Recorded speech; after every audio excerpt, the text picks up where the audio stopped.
अस्सलाम वालेकुम। मुझे कहते हैं नाज़ो। मैं यूँ ही रहती हूँ, मेरे 2 बच्चे हैं, एक मेरा हस्बैंड है। ये है मेरे घराने की कहानी। आपके घराने की कहानी क्या है वो मुझे कमेंट बॉक्स में बता सकते हैं। और आज मैं आपके लिए लाई हूँ बहुत ज़बरदस्त शक्शुका, चिकपीस शक्शुका। वैसे तो यूट्यूब में शक्शुका की रेसिपी है, लेकिन मैंने इसके अंदर एडिशन किया है चिकपीस का। यहाँ मैंने पैन लिया है और इसके अंदर मैंने ऑयल डाल दिया और साथ में मैंने क्रश जो अनियन वो ऐड कर दिए हैं थोड़े से।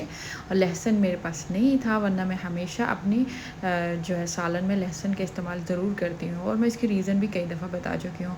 अच्छा जी, इसके बाद इसको थोड़ा सा भूनने के बाद मैं इसके अंदर ये टमाटर है मैंने क्रश करके ऐड किए हैं, क्योंकि नाश्ते में बना रही थी, थोड़ी जल्दी थी। अदरवाइज़ मैं इसके जो हैं ऊपर से छिलके ज़रूर रिमूव करती हूँ। और ये बेसिक मेरे स्पाइस हैं, जिसमें मैंने फ्लेक्स चिली है और सफ़ेद काली मिर्चें हैं, थोड़ा सा लौंग है और ज़ीरा है। ये मैंने सारे ग्राइंड करके रखे हुए हैं, वो मैंने ऐड किए हैं। साथ में मैंने इसके अंदर हल्दी ऐड की है और काली मिर्ची ऐड की हैं। इसकी खूब भुनाई कर लेंगे और इसको थोड़ा सा पकने के लिए रख दूँगी कवर करके।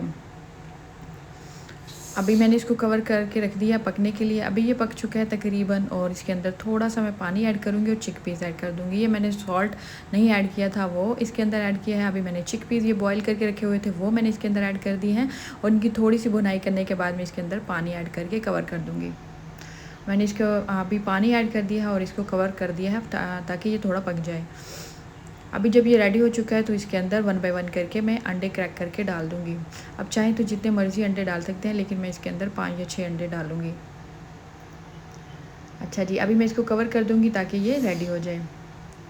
ये मेरा शक्शुका जो है वो रेडी हो चुका है, चिकपीस वाला शक्शुका। और इसको गार्निश किया है मैंने सब्ज़ मिर्चों के साथ और साथ में अदरक के साथ। ये मैंने ली है रोटी और अब मैं बनाने जा रही हूँ साथ में बटर पराठा,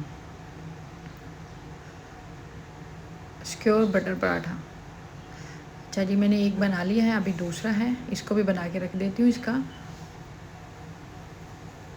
ये भी बन गया है। अभी मैं इसको बेल लूँगी और तवे पे डाल दूँगी। आई होप कि आपको ये मेरी सिंपल सी और अच्छी रेसिपी ब्रेकफास्ट की हेल्दी है, रमज़ान के लिए भी इस्तेमाल कर सकते हैं, वैसे भी रूटीन में भी खा सकते हैं, बहुत अच्छी लगेगी। अगर आपको अच्छी लगे तो शेयर कीजिए, लाइक कीजिएगा। मिलूँगी आपको नेक्स्ट रेसिपी में, तब तक मेरे पराठे भी रेडी हो जाएंगे और मैं आपको इनका लास्ट विजुअल दिखा दूँगी। ये मेरा पराठा रेडी हो चुका है और दूसरा भी अभी मेरा रेडी हो जाएगा।